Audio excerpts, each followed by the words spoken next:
Hi everyone, thanks for watching this video.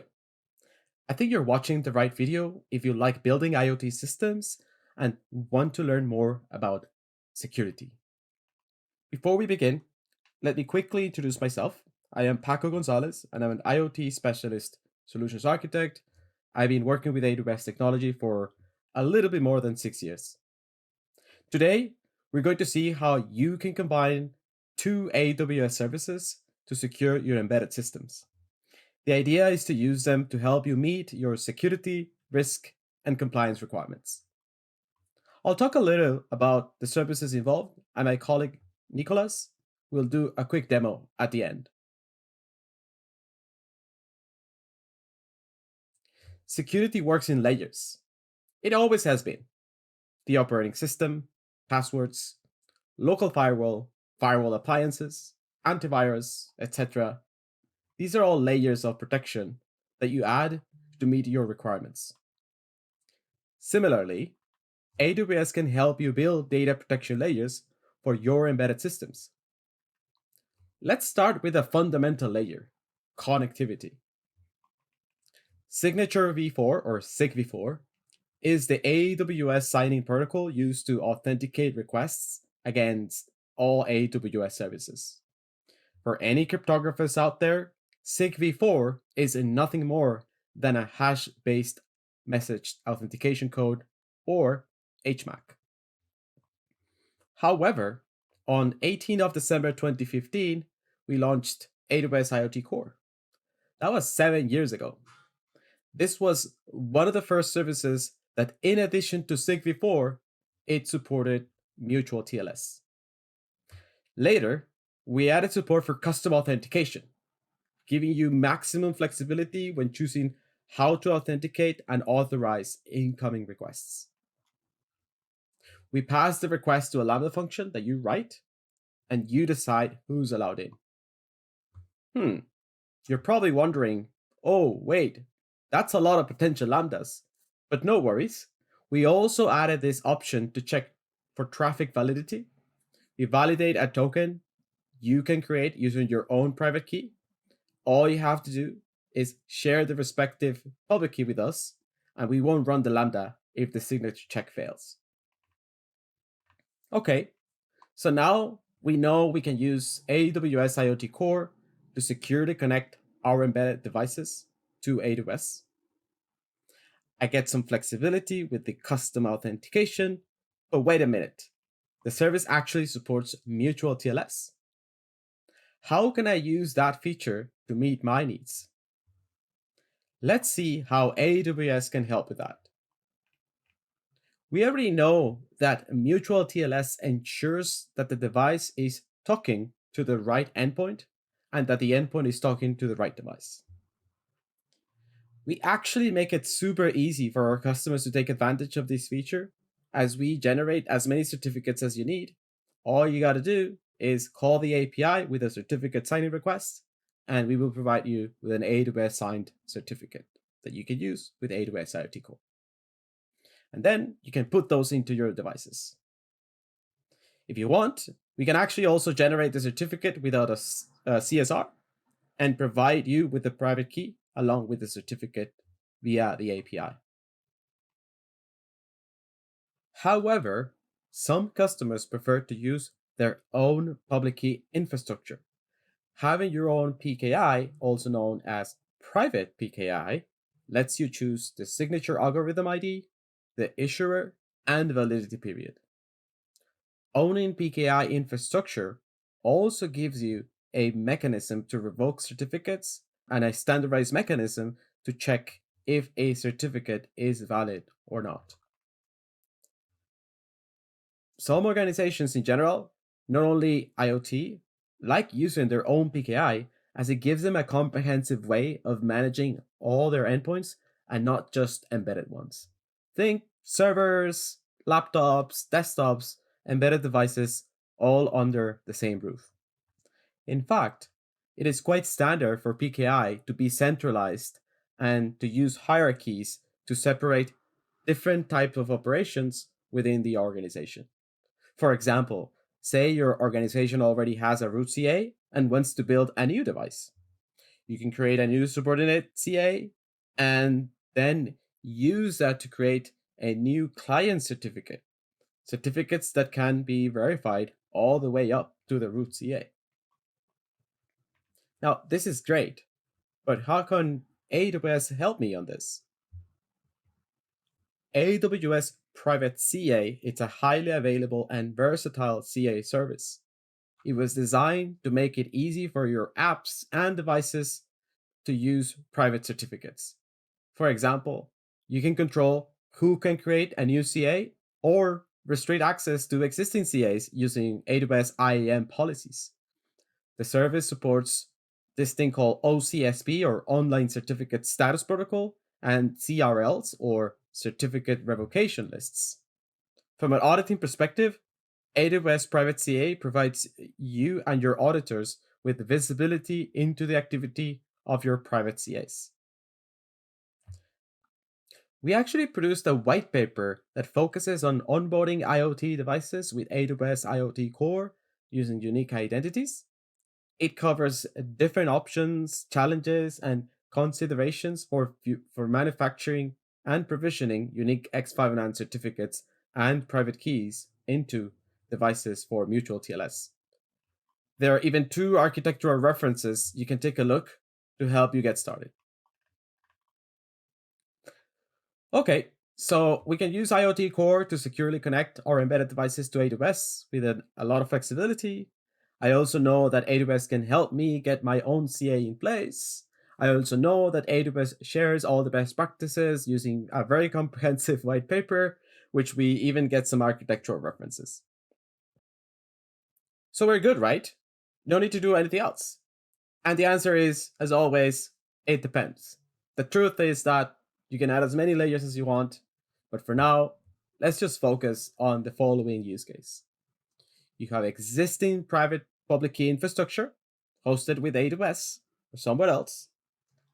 You don't want your existing PKI to create thousands of IoT certificates.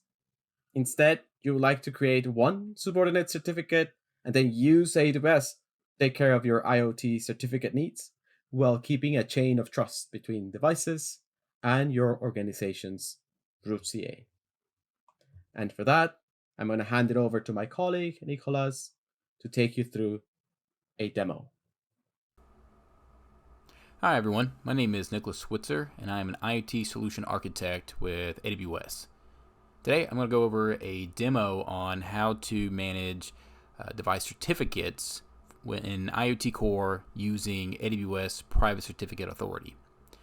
So for this setup, we're actually going to pretend that we have a certificate authority that doesn't exist in AWS, and we actually want to use that certificate authority to manage our certificates for our IoT devices without actually having to connect our PKIs that may exist somewhere else, right? So we're going to use AWS Private Certificate Authority as a managed PKI service to help with this scenario. So the first thing I do is I need to create an actual imaginary root certificate authority, right? And a certificate for that. So for this, I'm going to be using OpenSSL. And the first command I run is to generate our private key, which it does. So you can see I have my private key here. We're good to go to actually continue with creating the certificate. And this is all self-signed. It's not a best practice, right, in industry, but it is just for this demonstration, easy to do and easy to use when we need to build out our own certificate authority that's not going to directly live in AWS itself. So I'll just hit enter for everything. This is just a self-signed demonstration of a certificate authority. I've created my private key and my root CA, my PIM file, everything's there. So now I need to create what we'll call the intermediate CA JSON.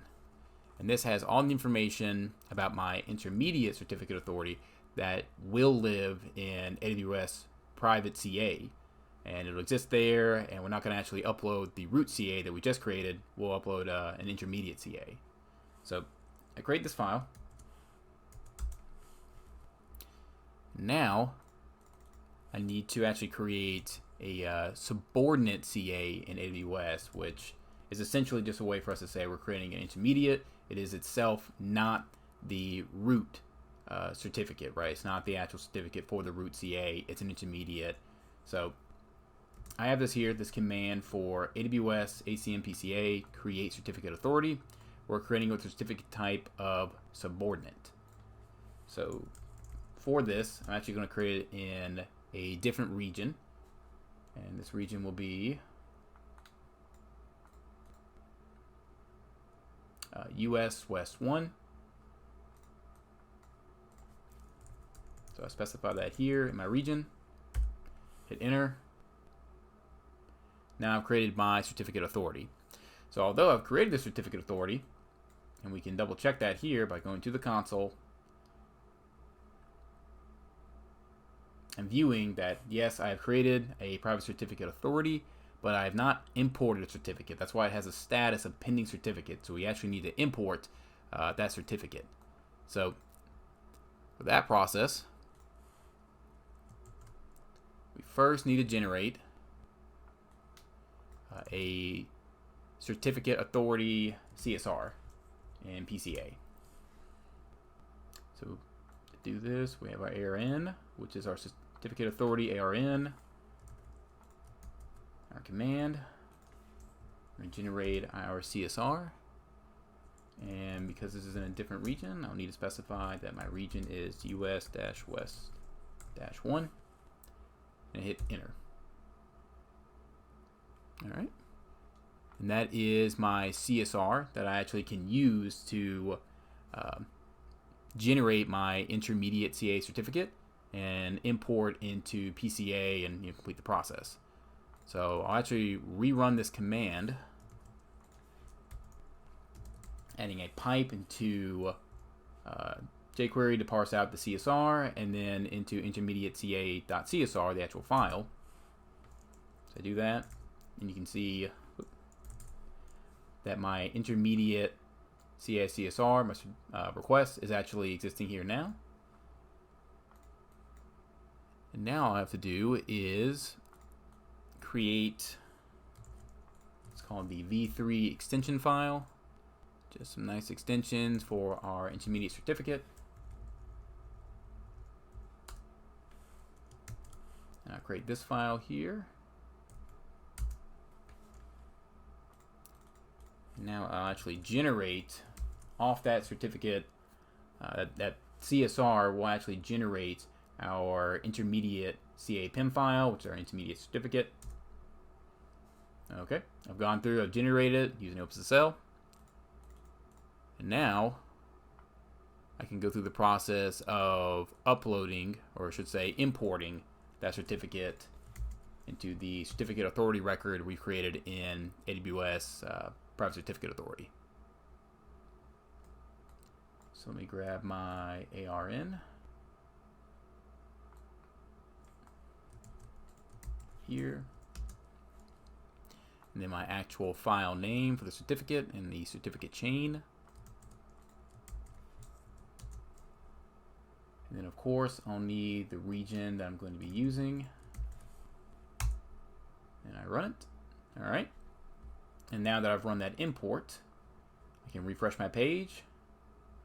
You can see that the status is active. So now we have our private certificate authority that was created off a self-signed root CA that ended up creating an intermediate CA certificate, and that intermediate I've uploaded, or I should say imported, into AWS Private Certificate Authority here. And this is what we're using going forward. Okay, so now we can move on to the next step, which is to register our intermediate CA with AWS IoT Core.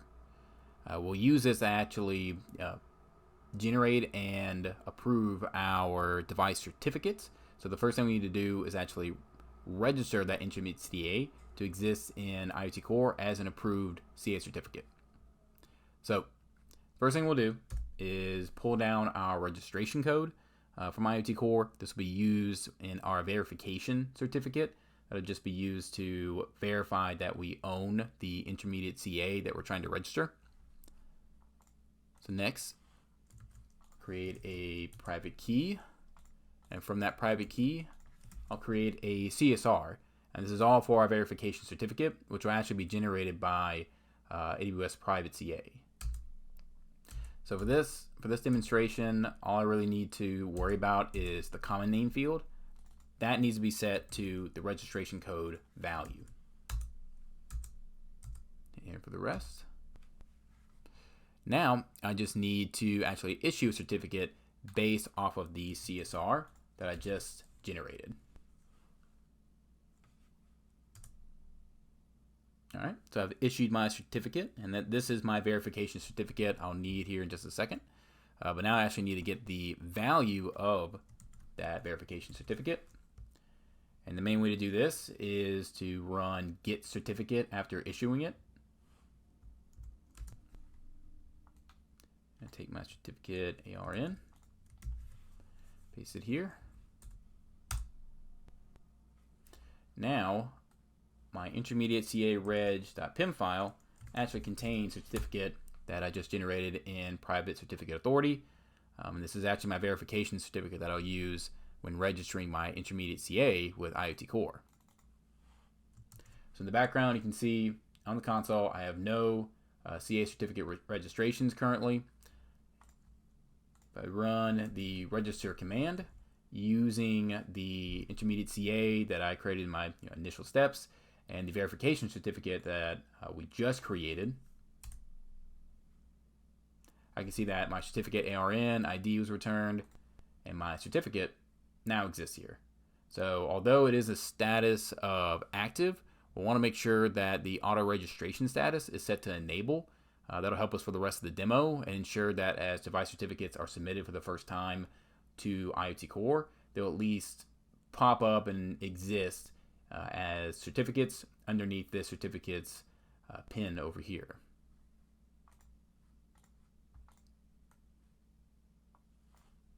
So that last command I'll need to run just to update the certificate, and in this case I need to just paste in the certificate ID. Alright, if I hit refresh, I need to refresh the whole page. Yeah, my automatic registration status is now set to on. Okay, so now we can move on to creating a device certificate using AWS Private Certificate Authority. So the first thing we need to do is generate a device private key, or I should say a device certificate private key. And then based off that private key, we need to generate a certificate signing request using OpenSSL. For this, no real information has to be put in. OpenSSL will default for a lot of these pieces. This is just for the demonstration itself, so we're moving through. And now I need to take my certificate signing request and use it with Private Certificate Authority to issue a device certificate. Once I do this, I have my certificate ARN, so it's generated my certificate. All I have to do is run the get certificate command to pull that certificate down and save it locally. So here's my command. I'll just copy the certificate ARN. I need to just place it here. Put value in. Alright, and I run that. And we can see that my device.pim file now contains my device certificate, and we'll use this to connect to IoT Core with. So the next piece I need to do is actually build out what's called an IoT Core policy. So this IoT Core policy will actually be used for authorization purposes to determine, based on certain criteria, what can my device essentially do after it connects, as well as even control if it can connect or publish, receive, anything like that.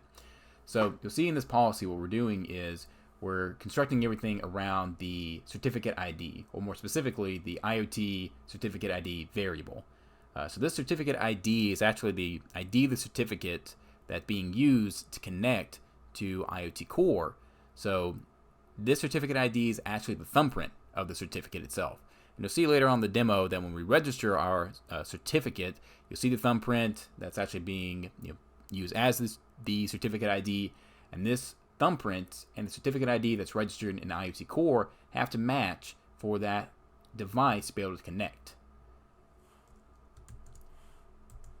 So we create our policy, and now I just have to create it in IoT Core.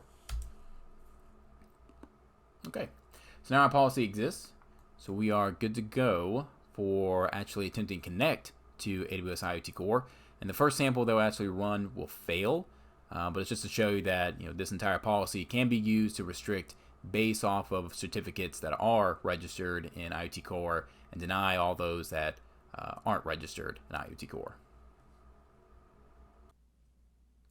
Okay, so now that we've created our device certificate using AWS Private Certificate Authority, we're going to try to now connect to IoT Core using that device certificate. So you notice I have no device certificates in the IoT console. So the first thing I'm going to do is actually download the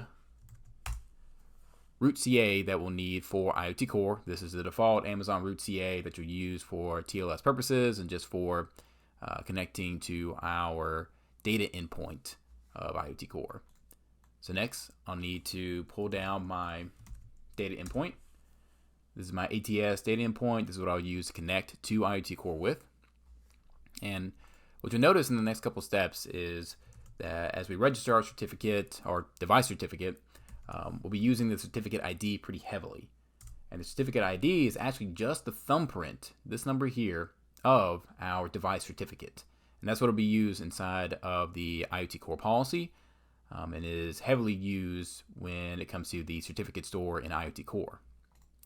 So we're going to take this curl command here, and what we're doing is actually just attempting a simple publish to a topic on IoT Core using the device certificate we just created, some simple data, the ATS data endpoint, everything else. What you're going to notice is this is going to fail, actually, because we haven't registered our device certificate. We haven't attached an IoT Core policy to it to give it access to publish, connect, or do anything. So the biggest thing I want to show here is this will fail, but more importantly, you'll see that the certificate was actually registered in IoT Core. And this is because we have the certificate authority that signed that device certificate set to automatic registration, and we have that enabled, right? So as those device certificates are used to connect to IoT Core, because they were signed by this CA certificate, they will automatically be registered in IoT Core as well. The only thing we have to do now is go through and give the certificate a policy for accessing IoT Core, publishing, connecting, all of that, and actually setting it to a status of active. Right now, you'll notice it's set to pending activation, and that's because it's been initially registered, but it hasn't been activated or turned on to be used, really.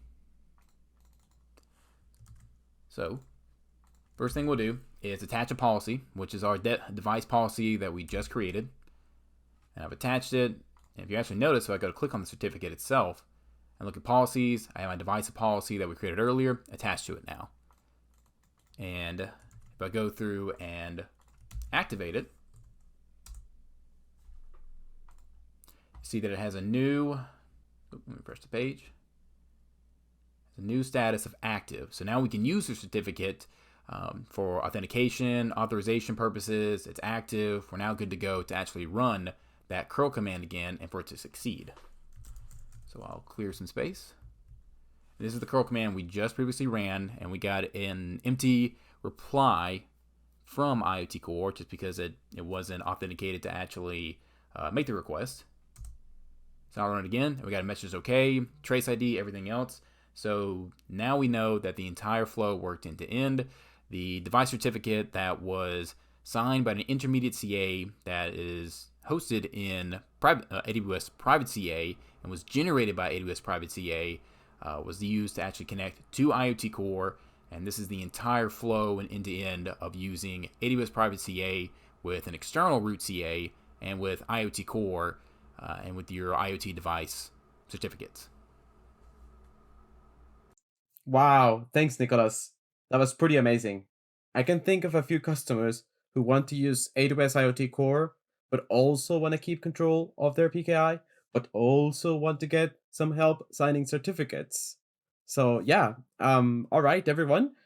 Please make sure you take a look at the description of the video.